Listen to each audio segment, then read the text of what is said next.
what's up, man? It's your boy CeeSix, man, and you're checking out Timeless Picks TV.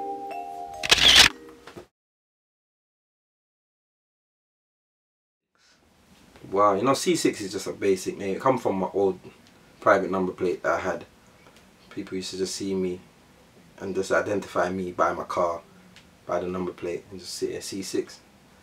You know, there is no specific reason why I got CeeSix.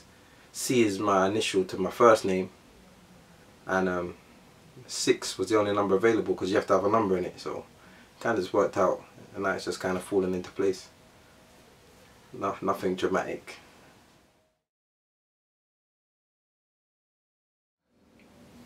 Alright, growing up, my dad was in a sound, Taurus, and basically, yeah, just used to just be fascinated by what they did. Used to go to all the all-dayers, all of the dances, and just I was real fascinated by the selectors. More than everybody else, it was the selectors. It's like, wow, you know, I love what they're doing.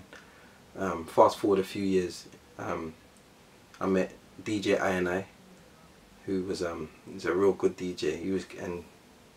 He's got a love for music, I got a love for music. We used to have a lot of clashes, you know, like just, you know, talk about songs and have like a clash with just verbal, you know, like in school when you just clash by what you know. And he just showed me a few things differently. He showed me how to mix.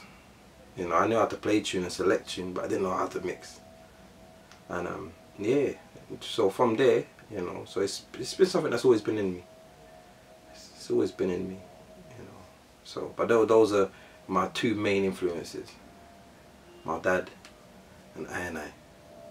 That's my road.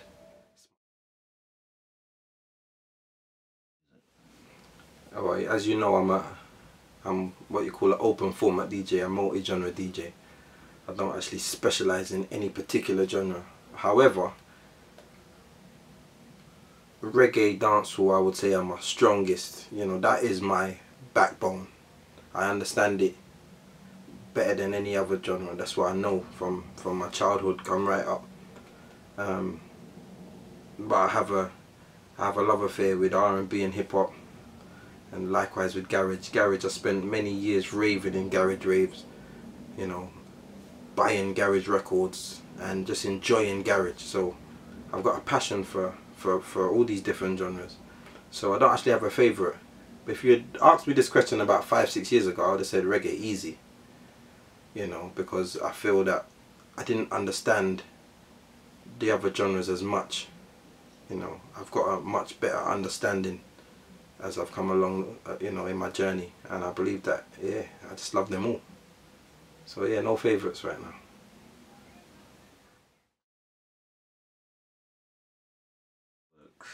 Wow, like a guilty pleasure, yeah. Okay. Yeah, I do. I got quite a few. I think everybody likes pop. You know, it's the music that's thrown in your face. You can't help but hear it. So I like from back in the day. Do you remember Hanson? And Bop? Yeah, that was a tune. I like that. I like Britney Spears, I'm a Slave. That's a big tune. I like that. That got me feeling. I like you know what? Yeah. Let me come up modern day. I like Spice Girls and all of that. But I like this new Ed Sheeran song. That's serious, bro. Thinking Out Loud. That's got me, you know. I love that tune. I think that's gonna be one of them, you know, them tunes that they play in dancehall, like Leanne Rhymes and all that. Yeah, that's gonna be a classic in the dancehall arena. That's got me. I like Conor Maynard. Are You Crazy? It's a big tune. Yeah, that's it basically. But yeah, there's guilty pleasures. Everyone's got them.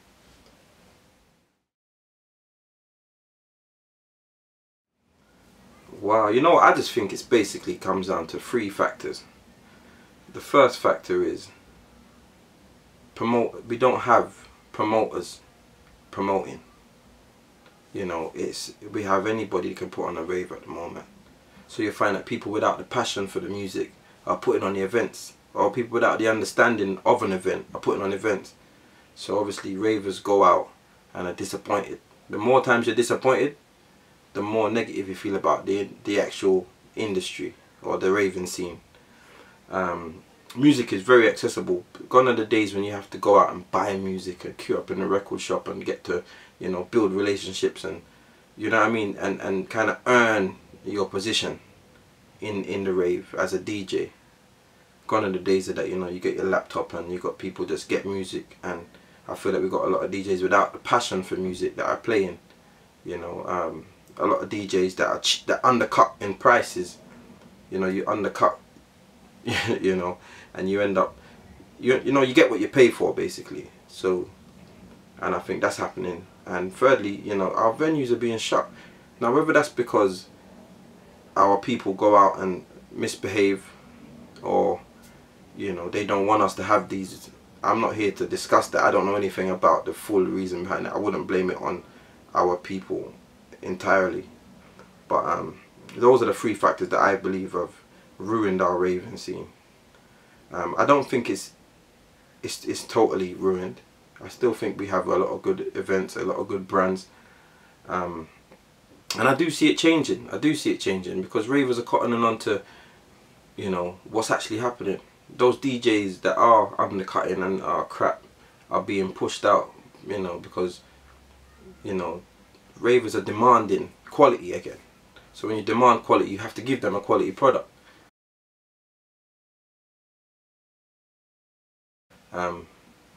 I just want everyone to play their position. You know, everybody needs to play their position. We are entertainers, we are promoters, we are the people responsible for making, you know, ravers enjoy themselves. So we got to play our position. If you do the warm-up set, you do the warm-up set to the best of your ability. Stop trying to play all the top 10 at 10 o'clock. Stop trying to ruin the rave. You know, earn your main spot. If you want to be the headline, earn your headline spot. You know, you got to start off and you got to graduate. You know, stop trying to be that guy or girl, whatever you happen to be. Stop trying to be that person. Play for the event. You get what I'm trying to say? Play for the event. Stop playing for the 10 girls brocking out in the middle. Play for the masses. Look after the crowd in general. They're all factors why people don't enjoy themselves. You come out just because you're not brocking out and doing 6:30 in the middle doesn't mean that you're not being entertained. So play for the masses. This is for DJs. Play for the people. You get what I'm trying to say? And also, you know, like, be aware that we're part of a team. We're in the relay. Just because I'm doing the first leg of the relay doesn't mean that I'm not as important as the man bringing it home. We're all as important as each other. And, you know, that is basically it. And if we get these factors right, the raving scene will be better.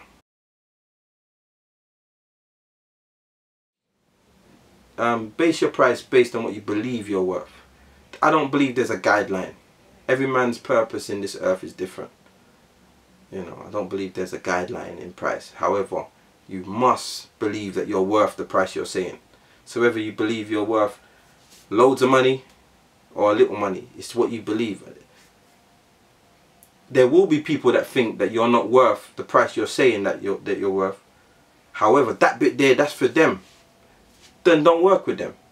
If you set your price and the promoter says you're not worth that, then he ain't ready for you. Do you get what I'm trying to say? He's not ready. Don't start negotiating and saying, alright, well, alright, take 50%. No, bro, no. That's my price. You're not feeling it? Fine, book someone else. Because you know what you're worth. And you go and deliver your product. You deliver your product. Once you set your worth, you go and deliver. None of this overcharging and going to be and then being crap. No, you go and deliver. Yes. You know what? I'll have to say, as an old school person that came about many years ago, learn the craft. Learn it. Don't be in a rush to be at the top. Learn the craft. Go out. Go and rave. Soak up the atmosphere. See what's being done. Study. Because what I find is, you know, if you have no understanding of what you're doing, when you're faced with a challenge, you will crumble. You know, it's a big knock to the confidence when you flop. So, you know, the best thing you can do is study, play your position, and You know, just work hard. Every day is a learning curve. Every event is a learning curve. So get as much experience under your belt. Learn to warm up. Learn to warm up before you want to be the main, the headline. You know, like, learn to warm up. You know, these are services you should offer. I'll come and warm up. Do a good warm up. I think that's one of the most important parts of a rave. Do a good warm up without playing the top 10 and doing all these silly things.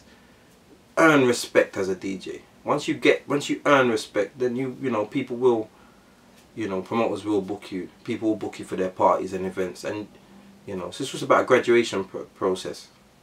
You know, so study hard, study the music, go out, enjoy yourself, look at different levels of a dance, the build up, the warm down, you know, the hype time, you know, the time after the hype time where you play.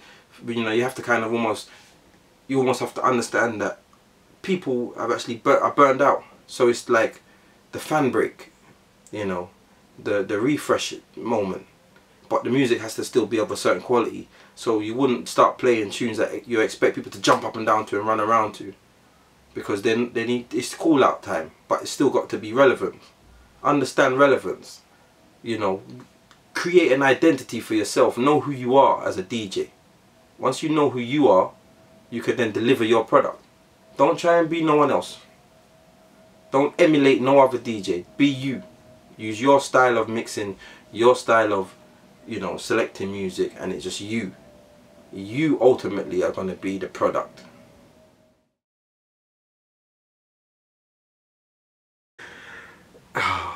Alright, so here what then, yeah. So I got booked by I used to go to a bar.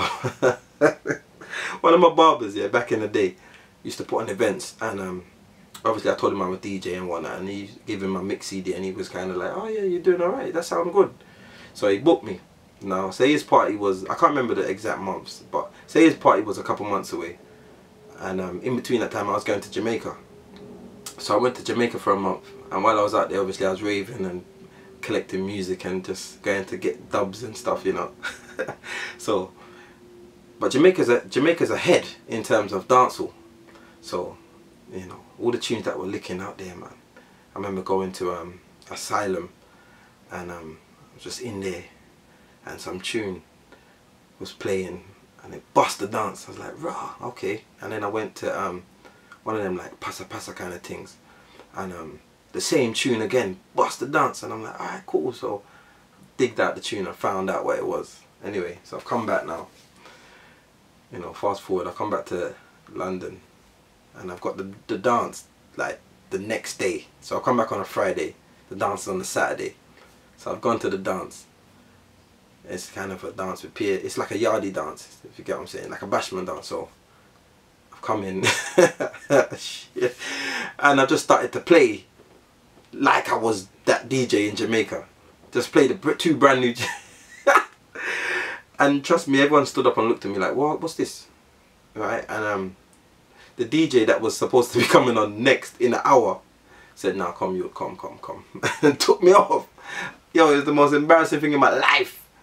I couldn't believe it. You know, like I had to eat humble pie, because what I actually did do was come on and just didn't play my position. In fact, I wasn't being CeeSix. I came back trying to be someone else. Which goes back to trying, when I said, be true to you. You know, I wasn't being me. And it came out, it was evident. I didn't even go back to the barbers for a while. Yo, yeah. Oh wow, 2015 is looking big. You know, 2014 was definitely a very, very powerful year for me. But 2015 is looking great. Next month in March, I'm going to Brit Jam in Montego Bay, Jamaica. I'll be there for the week with the Brit Jam team. In April, got the Caribbean Weekender in Southport, Pontins. That's a, you know, year-to-year thing. That's big. I've just been booked for the RJS Malaga trip 2015 in September. That's gonna go off. Yeah, Malaga 2015. Well, that's the stuff abroad and weekender wise. I've got a few events of my own. You know, I've got one-to-one, my birthday bash the 7th of March, Riva. Get online, shubs.com, get your tickets. Yeah, and just loads of events. All I can say is just get on the website and keep up to date. There's so many events I can't be talking about them. I get online, www.ceesix.com, CEESIX.com. Just check the event listing, man. It goes on, you know. So check it out, homie. Yeah, first of all, big up yourself, Timeless Picks TV, for this opportunity. I want to give a big shout out to Graphic Dramatic. Check also 6 in the Third Clothing. Check it out. So, you know, links on my website. Yeah. So big up all of my fellow DJs and colleagues, man. You know, like, just keep grinding. Let's keep it moving. You know, let's stick together. Let's make this scene. Let's bring it back. Everybody that supports me, follows me, you know, likes my music, and you know, books me, just thanks for everything, man. The support is much appreciated, and I'm just gonna keep doing what I'm doing. You know, it's been received very well, and I'm very, very thankful to everybody that's shown me love. Anybody that's been involved in my journey, whether giving me positive feedback or negative feedback, it's all helped me reach to where I'm still not nowhere. Still got a long way to go, so I appreciate everything from everybody. You know what I mean? So just keep it up, man. Just stick with me.